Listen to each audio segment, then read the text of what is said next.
നമസ്കാരം, എല്ലാവർക്കും പുതിയൊരു വീഡിയോയിലേക്ക് സ്വാഗതം. അപ്പോൾ നമ്മൾ നോക്കാൻ പോകുന്നത് ഇന്ത്യൻ ആർമിയുടെ ഓർഡിനൻസ് സ്കോപ്പിൽ നിന്ന് വന്നിട്ടുള്ള ഒരു നോട്ടിഫിക്കേഷനാണ്. അപ്പോൾ പ്രതിരോധ വകുപ്പിന് കീഴിൽ ആർമി ഓർഡിനൻസ് സ്കോപ്പ് സെൻറ്ററിൽ ജോലി നേടാൻ ആഗ്രഹിക്കുന്നവർക്ക് ഒരു സുവർണാവസരമാണ്. അപ്പോൾ വിവിധ പോസ്റ്റുകളിലേക്കുള്ള നോട്ടിഫിക്കേഷനാണ് ഇപ്പോൾ വന്നിട്ടുള്ളത്.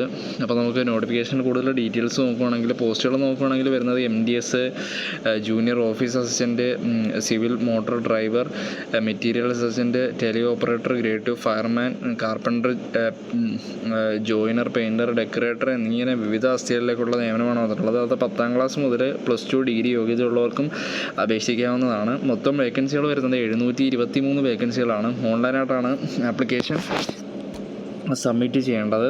അപ്പോൾ ഇതിൻ്റെ ലാസ്റ്റ് ഡേറ്റ് വരുന്നത് ഡിസംബർ 22 വരെ നമുക്ക് ഓൺലൈനായിട്ട് അപേക്ഷിക്കാവുന്നതാണ്. അപ്പോൾ നമുക്ക് ഈ നോട്ടിഫിക്കേഷന് കൂടുതൽ ഡീറ്റെയിൽസ് നോക്കുകയാണെങ്കിൽ, ഫസ്റ്റ് പോസ്റ്റ് വരുന്നത് മെറ്റീരിയൽ അസിസ്റ്റൻ്റ് എന്ന് പറയുന്ന പോസ്റ്റാണ്. മൊത്തം 19 ഒഴിവുകളാണ് അതിലേക്ക് വരുന്നത്. അത് ലെവൽ 5 പേ സ്കെയിലാണ് ജോലി വരുന്നത്. രണ്ടാമത്തെ പോസ്റ്റിന് ജൂനിയർ ഓഫീസ് അസിസ്റ്റൻ്റ് ആണ്. അത് മൊത്തം 27 പോസ്റ്റുകളിലേക്കാണ് 27 പോസ്റ്റാണുള്ളത്. ലെവൽ 2 ആണ് പേ സ്കെയിൽ വരിക. സിവിൽ മോട്ടോർ ഡ്രൈവർ മൊത്തം 4 വേക്കൻസിയാണ്. ജനറൽ 3, OBC 1 എന്നിങ്ങനെയാണ്. ലെവൽ 2 ആണ് പേ സ്കെയിൽ. ടെലി ഓപ്പറേറ്ററിൻ്റെത് മൊത്തം 14 വേക്കൻസിയാണുള്ളത്. ഫയർമാൻ മൊത്തം 247 വേക്കൻസി വരുന്നുണ്ട്. 102 vacancy general, EWS 24, OBC 66, SC 37, ST 18 എന്നിങ്ങനെ 247 ഒഴിവുകളിലേക്കുള്ള നിയമനമാണ് ഫയർമാൻ എന്ന തസ്തികയിലേക്ക് നടക്കുന്നത്. പിന്നെ കാർപ്പൻറ്ററിന് മൊത്തം 7 ഒഴിവുകളാണുള്ളത്. പെയിൻറ്റർ ആൻഡ് ഡെക്കറേറ്റർ മൊത്തം 5 ഒഴിവും. MDSന് മൊത്തം 11 ഒഴിവാണ് വരുന്നത്. പിന്നെ ട്രേഡ്സ്മാൻ മേറ്റിന് 389 ഒഴിവുകൾ വരുന്നുണ്ട്. അപ്പം 189 ജനറലിന്, 38 EWS, 105 OBC, 58 SC, 29 ST കാറ്റഗറിക്കായിട്ടുള്ള ആണ് വേക്കൻസികളുടെ ഡിസ്ട്രിബ്യൂഷൻ വരുന്നത്. അപ്പം പിന്നെ ഇതിൻ്റെ ഫിസിക്കൽ സ്റ്റാൻഡേർഡ്സും കാര്യങ്ങളൊക്കെ പറയുന്നുണ്ട്. അതൊക്കെ ഫിസിക്കൽ സ്റ്റാൻഡേർഡ്സ് മെയിൻറ്റെയിൻ ചെയ്യുന്ന കാര്യമൊക്കെ പറയുന്നുണ്ട്. പിന്നെ ഓരോന്നിനും ഓരോ ഫിസിക്കൽ സ്റ്റാൻഡേർഡ്സാണ് പറയുന്നത്. അതൊക്കെ സാറ്റിസ്ഫൈഡ് ആയിട്ടുള്ളവർക്ക് മാത്രമേ അപേക്ഷിക്കാൻ സാധിക്കുകയുള്ളൂ. പിന്നെ ഓരോ റീജിയനിലേക്കുള്ള വേക്കൻസി ഡീറ്റെയിൽസ് പറയുന്നുണ്ട്. ഈസ്റ്റേൺ റീജിയൻ ആകുമ്പോഴത്തേക്ക് സ്റ്റേറ്റ് വരെ ആസാം, അരുണാചൽ പ്രദേശ്, നാഗാലാൻഡ്, മണിപ്പൂർ എന്നിങ്ങനെയാണ്. അപ്പോൾ അവിടത്തേക്കുള്ള ഓരോ പോസ്റ്റിൻ്റെയും ഓരോ വേക്കൻസി ഡിസ്ട്രിബ്യൂഷൻ പറയുന്നുണ്ട്. അങ്ങനെ 4 region: eastern, western, northern, southern region നോക്കുകയാണെങ്കിൽ മഹാരാഷ്ട്ര, തെലങ്കാന, തമിഴ്നാട് എന്നിങ്ങനെയാണ് വരുന്നത്.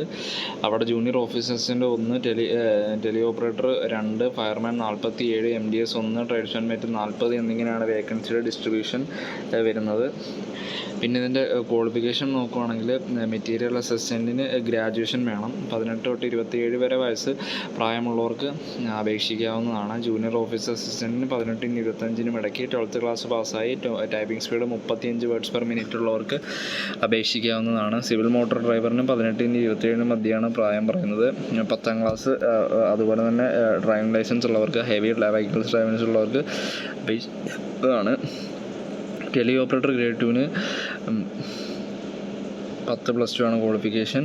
18-നും 25-നും മധ്യ പ്രായമുള്ളവർക്ക് അപേക്ഷിക്കാവുന്നതാണ്. ഫയർമാന് 10ാം ക്ലാസ് പാസ്സായവർക്ക് അപേക്ഷിക്കാവുന്നതാണ്. 18-നും 25-നും വയസ്സിന് മധ്യ ആണ്. കാർപ്പൻറ്ററിന് 10ാം ക്ലാസ്സാണ്. അതുപോലെ തന്നെ ITI സർട്ടിഫിക്കേഷൻ ഉണ്ടായിരിക്കണം. പെയിൻറ്ററിനും ഡെക്കറേറ്ററിനും 10ാം ക്ലാസ് പാസ്സായിരിക്കണം. അതുപോലെ തന്നെ 18-നും 25-നും മധ്യ വയസ്സ് പ്രായമുണ്ടായിരിക്കണം. MDSനും 18-നും 25-നും മധ്യയാണ് പ്രായം പറയുന്നത്. ട്രേഡ്സ്മാൻ മേറ്റിന് 18-നും 25-നും വയസ്സാണ് പ്രായം പറയുന്നത്. അത് ഈ ഏജ് ലിമിറ്റ് എന്ന് പറയുന്നത് ഇപ്പം ഏജ് റിലാക്സേഷൻ ഉള്ളവർക്ക് ആപ്ലിക്കബിൾ ആണ്. അപ്പം OBC SC കാൻഡിഡേറ്റ്സിന് റിലാക്സേഷൻ ഉണ്ടെങ്കിൽ അവർക്ക് കുറച്ചുകൂടെ പ്രായമുള്ളവ് കിട്ടുന്നതാണ്. അതിൻ്റെ കൂടുതൽ ഡീറ്റെയിൽസ് കൂടെ പറയുന്നുണ്ട്. SC ആണെങ്കിൽ 5 വർഷം വരെ വയസ്സുള്ളത് ലഭിക്കും. OBC 3, PWD 10, PWD OBC ആണെങ്കിൽ 13, PWD ആണ് 15. അങ്ങനെ ഓരോ കാറ്റഗറിയുടെ ഏജ് റിലാക്സേഷൻ പറയുന്നുണ്ട്. പിന്നെ ഓൺലൈനായിട്ടാണ് ഇതിൻ്റെ ആപ്ലിക്കേഷൻ ഫില്ല് ചെയ്യേണ്ടത്. അപ്പം നമുക്ക് ID പ്രൂഫൊക്കെ അപ്ലോഡ് ചെയ്യാനായിട്ടുണ്ട്. അപ്പോൾ 30 to 50 KB സൈസിലായിരിക്കണം ഇത് അപ്ലോഡ് ചെയ്യേണ്ടത്. ഇത് ആപ്ലിക്കേഷൻ സബ്മിറ്റ് ചെയ്യേണ്ടത് AO recruitment.gov.in എന്ന സൈറ്റിലായിരിക്കണം. എക്സാം സെൻറ്റർ അലോക്കേറ്റ് ചെയ്യുന്നതെല്ലാം ഫസ്റ്റ് കം ഫസ്റ്റ് സെർവ് ബേസിലായിരിക്കും. ആദ്യം വെച്ചിട്ടുള്ള രീതിയിലായിരിക്കും. അപ്പോൾ ഓരോന്നിനും ഫസ്റ്റുള്ള ഒരു റിട്ടേൺ എക്സാം, എല്ലാത്തിനും ഒരു റിട്ടേൺ എക്സാം ഉണ്ടായിരിക്കും. അതിനുശേഷം പിന്നെ ഫിസിക്കൽ മെഷർമെൻറ്റ്സും പിന്നെ ഒരു ഫിസിക്കൽ എൻഡുറൻസ് ടെസ്റ്റും കാര്യങ്ങളും ഒക്കെ ഉണ്ടായിരിക്കും. അതിൻ്റെ ഡീറ്റെയിൽസ് എല്ലാം ഈ നോട്ടിഫിക്കേഷനിൽ വിശദമായി പറയുന്നുണ്ട്. എങ്ങനെയായിരിക്കും ഫിസിക്കൽ ടെസ്റ്റ് ഉണ്ടാവുക, ഓരോ കാറ്റഗറി ഓരോ പോസ്റ്റ് അപ്ലൈ ചെയ്തവർക്കും. അതുപോലെ തന്നെ എക്സാമിൻ്റെ പാറ്റേൺ പറയുന്നുണ്ട്, സിലബസും കാര്യങ്ങളും എല്ലാ ഡീറ്റെയിൽസും പറയുന്നുണ്ട്. അപ്പം aptitude and reasoning, numerical aptitude, awareness, അങ്ങനെ ഓരോ എക്സാം, ഓരോ പോസ്റ്റിനും ഓരോ വിവിധതരം രീതിയിലുള്ള എക്സാം ആയിരിക്കും, വിവിധ പാറ്റേണിലായിരിക്കും എക്സാം കണ്ടക്ട് ചെയ്യുക. നിങ്ങൾ ഇപ്പോൾ ഗ്രാജുവേഷൻ ലെവലാണെങ്കിൽ അത് ജനറൽ ഇൻ്റലിജൻസിന് 50 ക്വസ്റ്റ്യൻ, 50 മാർക്കിന്, മൊത്തം 150 മാർക്കിനുള്ള പരീക്ഷയായിരിക്കും. അപ്പം നെഗറ്റീവ് മാർക്ക് ഉണ്ടായിരിക്കുന്ന പരീക്ഷയാണ്. അതിൻ്റെ ഡീറ്റെയിൽഡ് സിലബസും കാര്യങ്ങളും എല്ലാം നോട്ടിഫിക്കേഷൻ കൊടുത്തിട്ടുണ്ട്. അപ്പം അപ്ലൈ ചെയ്യാൻ സാധിക്കുന്നവരിൽ അപ്ലൈ ചെയ്യുക. ഇതിൻ്റെ കൂടുതൽ ഡീറ്റെയിൽസ് ഞാൻ ഡിസ്ക്രിപ്ഷനിൽ കൊടുത്തേക്കാം. അപ്പം അത് ചെക്കൗട്ട് ചെയ്യുക. Okay, thank you.